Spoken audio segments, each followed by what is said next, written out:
Hi patrons, welcome back. I'm really excited to show you step by step how I painted Alice in Wonderland. This was so much fun to paint and I really think you guys are going to have a blast painting it too. So I'm going to be using 11 by 14 black primed canvas for today's painting. I'm going to start off with a round chalk brush. Use any blending brush that you want: turquoise, neon yellow, cool, and white. So I'm going to create an oval here in the center, a big oval, just continuously going around and around with my brush. And then I'm going to take a little bit more white, making it the brightest in the center. I'll then take some of my cobalt blue here. This is Color by Felix Cobalt Blue. It's a bit softer than regular cobalt blue. It's almost like it's mixed with a little bit of white, and it's really, really pretty. So I've been using this color a lot lately. And I'm going to do the outside, kind of just frame that oval in softly with that cobalt blue, and then come back in the center with some white. After letting it dry a little bit, I'm taking another blending brush. This you can use like a stipple brush, mop brush, anything to create some little bushes and foliage. I'm just going to tap in with that sap green here. These are going to be the base for the mushrooms and a few little ferns and leaves and whatever else we want to have going on in our little Alice in Wonderland world. I'm going to twist my brush a little bit to create a few of the mushroom tops, and then I'll go back to another brush, and I'll be using a few different brushes for these mushrooms today. So just try to find one that works best for you. I find Filbert brushes are really good because they're rounded on the ends. You can also use a round brush if you want, and I'm just going to continue making them a little bit brighter on the tops with my neon yellow and my white. And these mushrooms, we're going to be able to see the underside of them. They're going to be all lit up like little mini lanterns. So I'm going to create stripes with a few different brushes, and I'm going to use black to outline for the shadows and the contrast. I'm going to be using one of my Wisp brushes, an Eventail Wisp. It'll be my Filbert one, and I'll also be using this brush to do some of the lines. I'll use a round brush. So there's a few different brushes that I'm giving you guys options for using to create all these little lines. And then I'm going to make my mushroom tops brighter on the very top of my mushroom tops, if that makes sense. And then I'll be coming in with all of my favorite neon colors. And what I really recommend you guys doing is choosing colors that make you happy, that bring you joy, that excite you when you look at them. You can definitely use all the colors I'm using today, but I know a lot of you guys don't have these. They're the luminous neon heavy-bodied whole bean brand. You can find them on Amazon. Depending on what country you're shopping from. Here in Canada, you can get them on Amazon, but you have to be careful. You have to make sure that you don't miss any of the keywords, otherwise it's hard to find it. So it's got to be a whole bean luminous heavy-bodied neon acrylic. And I'm going to take my hair dryer and just give this a quick dry off. I had a little bristle there. I just wanted to get off a little loose hair. And then I'll just continue working on adding some more to the background here. I'm taking a large flat brush, a bit of water, loosening up that paint so it's nice and transparent, titanium white, and some of my neon yellow just to tint my white a little bit. And I'm not being super careful about this. There's going to be a lot covering up most of these rays, so you don't have to worry too much about making them look perfect, guys. We just want to add some more light and just kind of pull diagonal lines across. If your paint is too thick, then you want to just water it down a little bit. You'll know when you have enough water, and you'll know when you have too much. You'll have too much if when it dries it just disappears, or when you have drips going down your canvas, so you really don't want that. I'm going to go over to a little bit of my cobalt blue mixed with some sap green. You can tint it with a little bit of black if you want as well. And I'm going to start pulling in my trees. So I'll be using a combination of this cobalt blue and some light purple.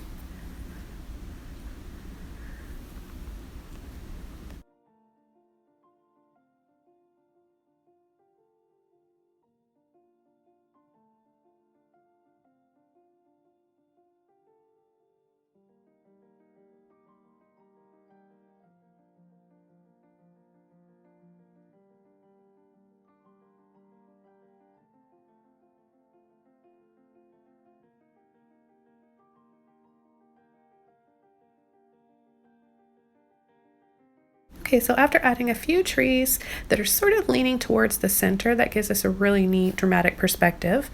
Just makes this painting feel even more whimsical than it already is.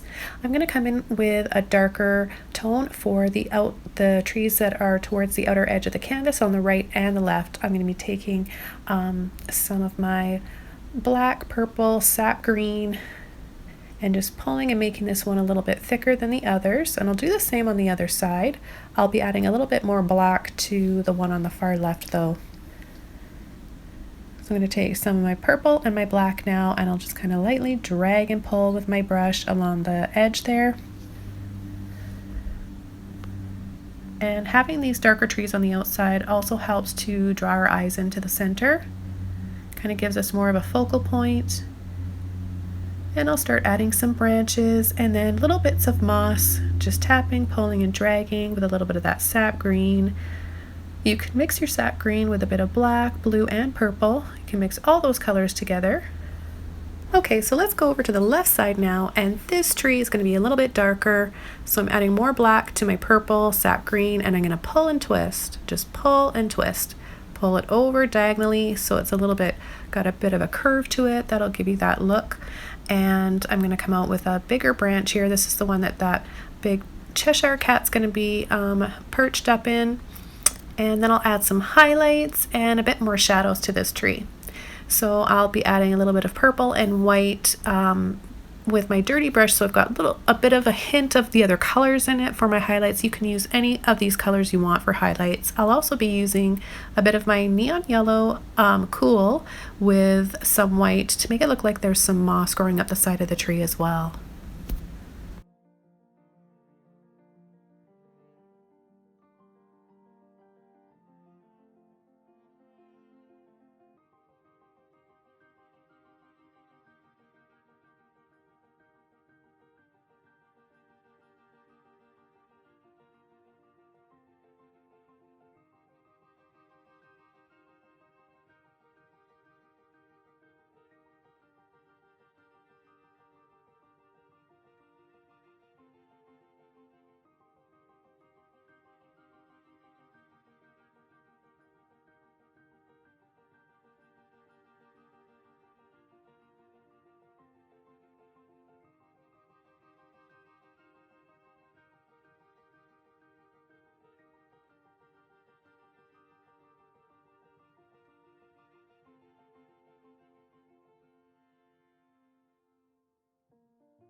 Okay, I'm adding some more highlights and moss to the tree. Now notice my hand, how I've got it turned over as I'm gripping the brush. I'm taking a little bit of purple and white now.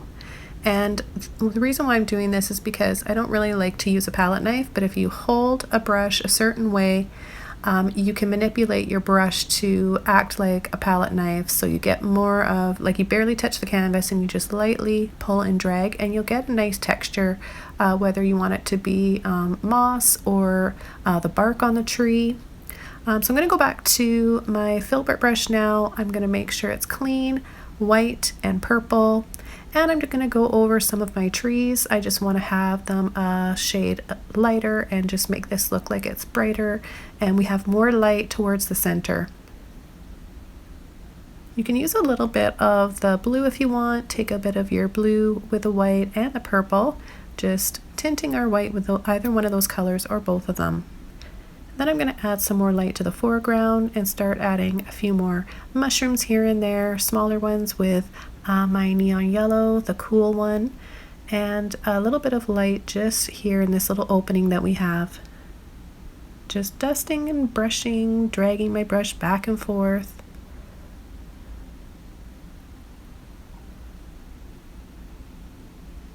Now I'm going to tap in with my Filbert brush using sap green and a bit of black.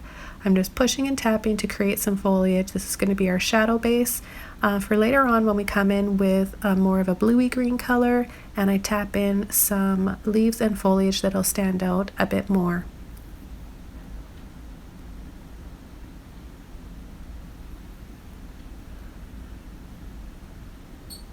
Okay, taking my green and my yellow again, I'm going to start creating some more foliage here. Other than mushrooms, we'll have indication of some big giant ferns, some leaves, and just adding little bits of light in between the mushrooms.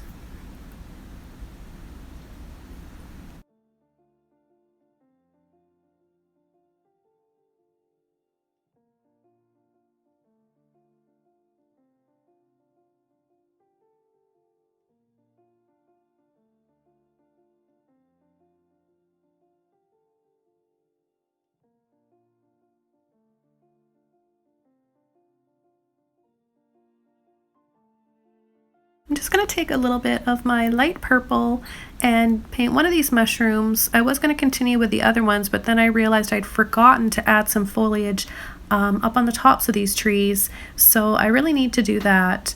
I'm going to take my liner brush first, or a round brush, and I'm just going to add a little bit more to this big branch here. I want to make sure that it's big enough that it's believable that this cat is perched up there, so it's got to be just a little bit thicker. I'm going to add some more dark lines here with my purple and my black, get more texture and that twisted look on the tree.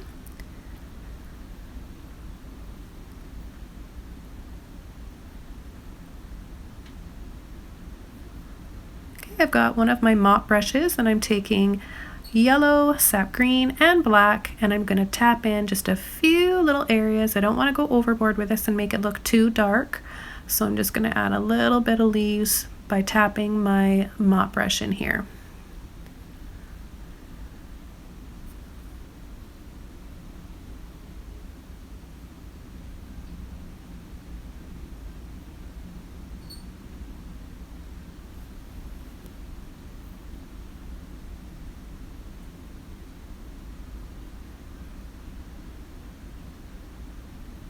Okay, I'm going to go back to a Filbert brush with white, and I'm going to start adding more light to my mushrooms. I want to have a brighter base to work with in order for my fun colors that I'm going to be using to stand out. So you need to have a lighter base if you want your colors to be really bright, like the same color they are right out of the tube. You'll need to have white underneath. You can tint your white with another color as well. It doesn't have to be straight white. That's always fun to kind of experiment with underpaintings. I usually recommend choosing a complementary color for that. But I'm going to be using a combination of my favorite neon paints. I'll have neon red, luminous rose, neon orange. I love the neon orange in the Holbein brand. It's so beautiful and it looks great with the cobalt blue in this painting. And I'm going to have so much fun and just go crazy with my mushrooms, using all my favorite colors, adding polka dots, and yeah, I just want you guys to really lose yourself in this and, you know, feel like you're a kid again. Get lost in your painting and your process of this painting. So just pick all the colors, like I said earlier, that you love, or use the ones that I'm using today.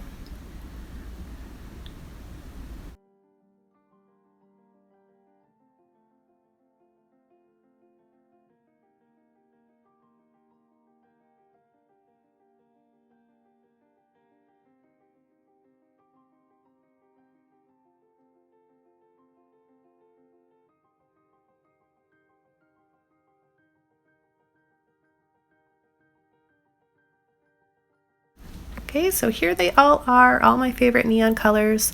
And before I begin painting the mushrooms, I just want to add some branches to my trees here in the center that are kind of in the distance. So I'm just using those same colors, the white, the purple, the blue, just pulling and wiggling, nothing too fancy. Just let the brush do the work for you, and let them be as crooked as your brush makes them. Okay, it just adds more character.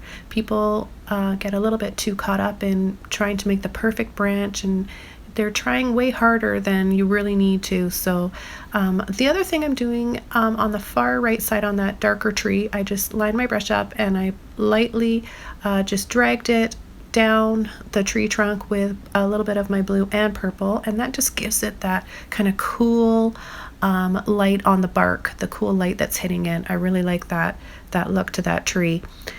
So I'll just fine tune these tree trunks a little bit more, and then I'm going to get started with applying all the color and patterns to my mushrooms. So I'll let you guys watch and enjoy the process, and I'll be back in a few minutes for the next step.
Okay, I think this painting is really coming together nicely.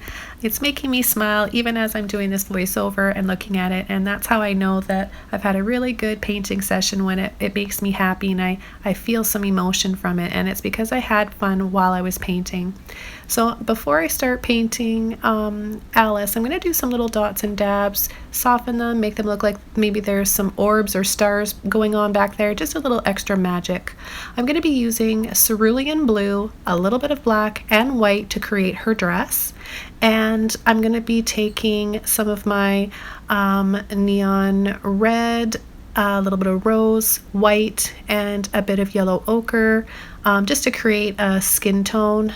And so her legs though are going to be a brighter white because she's got some leggings on, or stockings, some white stockings. And then I'm just going to do her dress sort of in a triangle shape, and it's going to be a little bit wavy and uneven on the bottom. So this will create those layers in her dress. She's got some tulle underneath that we're going to use a little bit of white for. So we'll be adding white right at the bottom of her dress, coming in with lines starting at her waist, pulling lines down from the waist in different angles for her dress, and the pleats and the shadows and the highlights. So you can use for the shadows and the pleats, you can use straight blue, or you can use blue with just a little bit of black.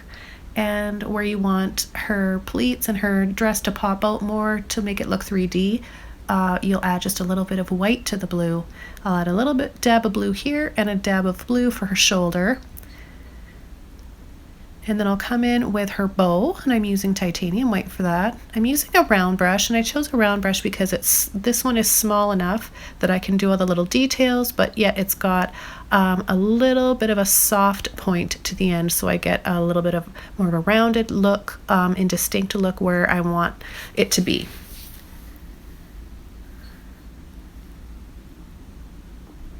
And I'm just using a little bit of black for her shoes, and then I'll wiggle and soften it at the bottom across the mushroom so we have a shadow going on there. Okay, just coming in with her arm now, a little line down, and then for her elbow we're just going to pull off towards the center a little bit more, pull towards the center or the left part of the canvas, just a little bit though. And then we're only going to see a little bit of her face. We won't have to worry about painting her eyes or her nose or mouth, which is nice because I really don't like doing that. I don't mind painting figures, but I really don't like portrait painting.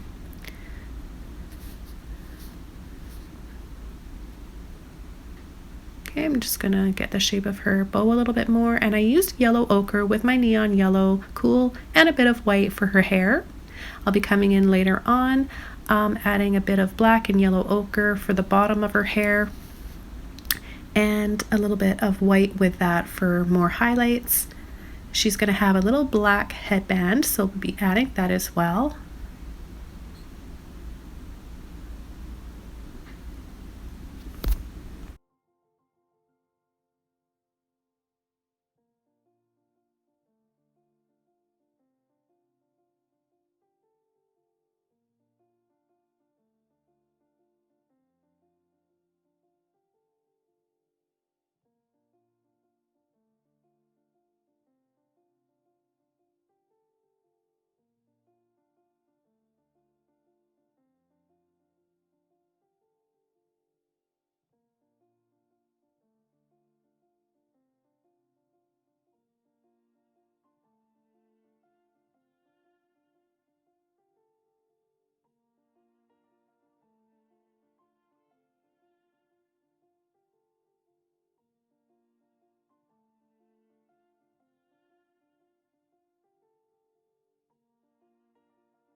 Okay, so Alice is just about all done. I'm going to go back to adding more color, patterns, light and shadow to my mushrooms.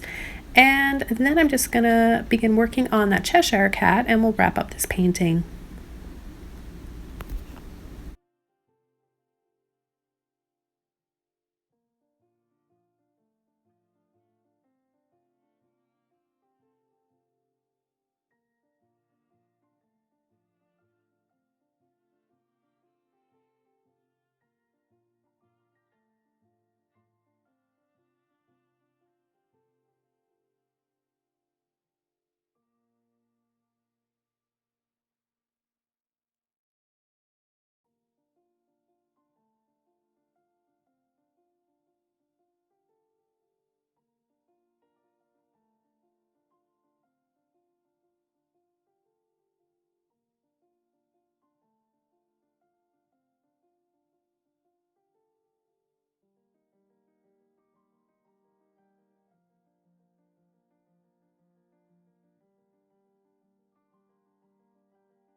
Okay, so for our Cheshire cat, I'm going to come in with white first. I'm going to start with his tail. It's going to be pointy on the end and then get really fat and then narrow again right for his end. Then we're going to do a half circle there. It looks like a crescent moon. We'll come down following the angle of the branch. And I'm going to use my luminous rose with some white for the main color of his body. I'll be using straight luminous rose for his stripes, and then a little bit of white to highlight, and then a little bit of black to my luminous rose for my darkest shadows. If you don't have this luminous rose, guys, you can just use magenta or quinacridone violet.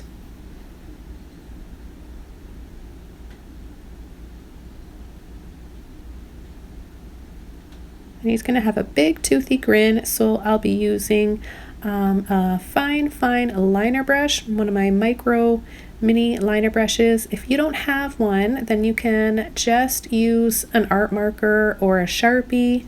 No problem at all. I know lots of artists that do that. So just do whatever's comfortable for you. It can be really tricky to use a liner brush on something so small like that, especially when painting teeth. But for his teeth, all we're doing is line straight up and down, just a few of them, because he is farther away and we're not going to see too much detail. So definitely try it if you want, and if it doesn't work and you're happy with it, then go ahead and use that Sharpie. Okay, so I'm just taking a little bit more white with my luminous rose. Now I'm going to begin working on his face. And I'm going to add 2 little white ovals for his eyes that are white, a little tuft of hair on top, a little pink nose, and his little paws that he's resting his chin on.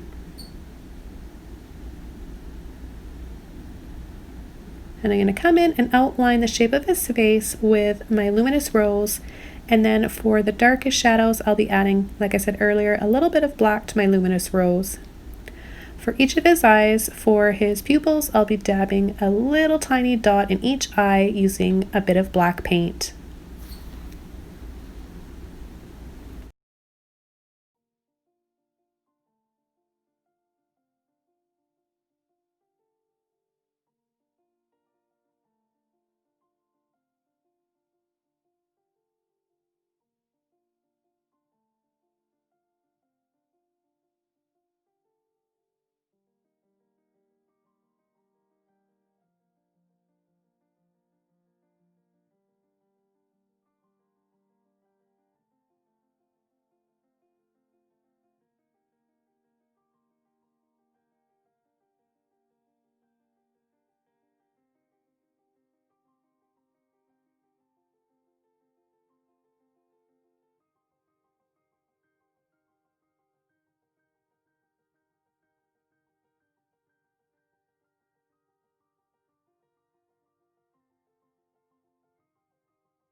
Okay, after working on this cat for a little bit, I'm just gonna finish up some of the highlights here on his paws, and I'm gonna add his teeth pretty soon.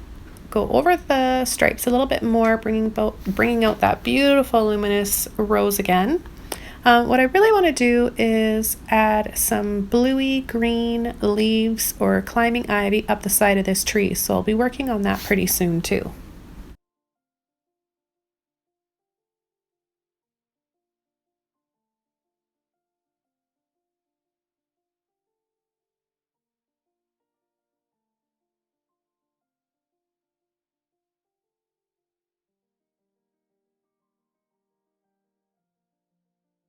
Okay, so just with my round brush, I'm pushing and tapping, making sure I make these leaves in different directions. Notice how I'm picking my brush up, moving and turning my hand as I place my brush down. So I'm using a combination of cerulean blue, sap green, white, and neon yellow. We'll just add a little bit of that. I love the way that looks growing up the tree. And now I'm going to work on his teeth, and as I add the finishing details and touches to this painting, I want to thank you guys so much for all of your support. I couldn't do this without you guys. You're helping me be able to afford to do this full time, and I just want to take the time to thank each and every one of you guys. So if you're new to Patreon, you just joined, welcome. I hope you're happy here. Let me know if you have any special requests. You can send me copyright free reference photos through my email, and I'll provide you with my email if you'd like to do so. So have a wonderful day, guys. Let me know if you have any questions at all about this tutorial, and I'll see you next time soon. Bye.